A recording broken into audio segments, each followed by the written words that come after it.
चैत्र शुक्ल पक्ष में जो पड़ती है। भगवान कृष्ण बोले कि हे युधिष्ठ, चैत्र मास के शुक्ल पक्ष की एकादशी का नाम कामदा है। इसका नाम महात्मा राजा दिलीप ने गुरु वशिष्ठ ने पूजा था। वशिष्ठ जी बोले कि गंधर्वपुर नगर में पुंडरीक नाम का राजा राज्य करता था। उसकी सभा में गंधर्व गान करते थे, अप्सरा नृत्य करती थी। उनमें ललिता नाम और ललित गंधर्व भी रहता था। उनका परस्पर अति प्रेम था। एक दिन राज्यसभा में ललित गंधर्व गान कर रहा था। ललिता उसके सामने न थी, अतः उसकी स्मृति में गाना अशुद्ध गाने लगा। नागराज कर्कोटक ने राजा के सामने उसकी चुगली कर दी। राजा को क्रोध उत्पन्न हुआ और ललित को बुला करके कहा कि तुमने मेरी सभा में स्त्री की स्मृति का अशुद्ध गाना गाया है। इस कारण मैं तुम्हें श्राप देता हूँ कि तू राक्षस कर्म का फल भोग।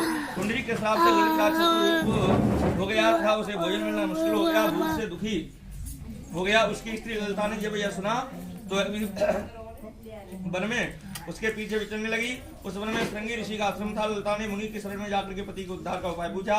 मुनि बोले तुम कामदा एकादशी का विधि से व्रत करके पति के अर्पण पुरुष का फल दे दो, निश्चय वह मुक्ति को प्राप्त करेगा। तब ललिता ने कामदा एकादशी का व्रत करके रात्रि को जागरण किया, दीप जलाए, प्रभु को गुण गाए, प्रातः ब्राह्मणों को दक्षिणा देकर भोजन में खिलाया।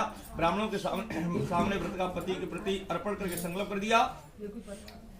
उसी समय वह राक्षस योनि से छूट अपनी पूर्व देह को प्राप्त हुआ। अंत में पत्नी से स्वर्ग को